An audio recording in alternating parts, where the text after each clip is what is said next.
name's Dan. I'm from Hope Technology. Today I'm going to show you how to service a Pro 4 front hub.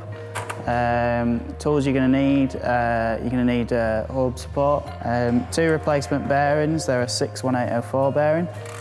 You're also then going to need a Hope bearing tool. These are the same tools that you use in a Pro 2 and a Pro 2 Evo. You're going to need a hammer and a selection of punches.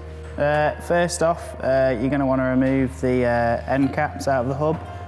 You might want to just grab a rag and pinch, and they should just pull out. If they are, sometimes stuck in there, you can carefully put them in the vise. Obviously, you don't want to do it too tight and squash the actual end cap itself.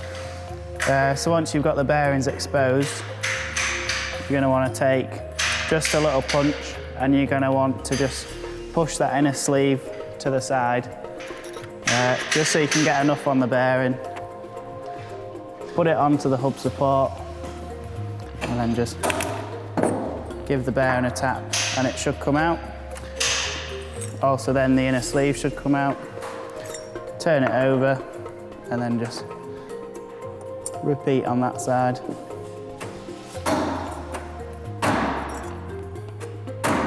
If the bearing's not coming out with the first hit or second hit, you're just going to want to work around the bearing tapping. You don't want to focus just on one side, or the bearing's going to come out at an angle, and that could damage the inside of the hub shell. So just work around it. Most of the time they will come out with 1 or 2 hits, but sometimes they can be a little bit seized in if they've been left in for a while. Then once you've got the hub and the bearings are out, you're just going to want to clean the inside of the shell.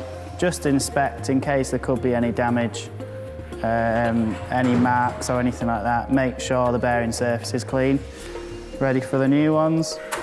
Then clean the inner sleeve as well. So they shouldn't be dirty, well, really too dirty or anything. There might just be a bit of old grease in there. And then once you're happy and everything's not damaged and clean, you can proceed to putting the new bearings back in. So now you're ready to put the new bearings in. If you haven't got a press like this, you can, if you're careful, tap the bearings in with a hammer or any kind of other press or anything like that. Just as long as you're getting the bearing in straight and and it'll be fully seated, then that's fine. In this case, we're going to use a bearing press. So put the hub support on.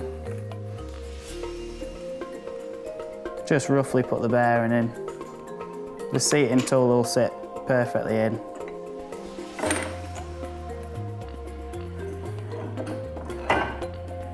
And then you'll just feel it stop if you press it in. You don't need to go with any excessive force or anything like that. Put the inner sleeve in. Same again, just roughly put the bearing in. The other tool. And then just press the bearing. You shouldn't need to press any harder or anything like that. If you're tapping them in, you should hear when you're hitting them in, the sound will change when it actually sits in. It will kind of go from hollow to a dead sound. That's when you know it's seated in, and obviously check that it is straight and everything like that. Don't go smacking it too hard straight away. Just make sure the tool's sat on the bearing and just carefully tap it in and work it in. You will see it going in. Once it is, most of the bearing is in the hub shell, it will then go in straight, and you can just tap it in with a bit more force, and you'll hear, once you know it's seated, you'll kind of hear the sound change. It'll go from a hollow sound to quite a dead sound. Obviously then check as well that it is in straight. But yeah, you should hear the sound change, and that's when you know it's in. Just the final part of the process is you want to put your end caps back in, just with a little bit of grease. Just run around the inner seal. You don't need too much. And then just push it in, it should sit in. Just make sure that it's smooth. If there is a notch in it, that could be a sign that the bearing isn't in straight. So just give that a run, it should feel fine. Same again on the other one, just a light bit of grease. Any kind of mid-range bike grease will do. We use a Mobile X HP 222 grease. We've found it's just the best grease. And that's how you can service a Pro 4 front hub.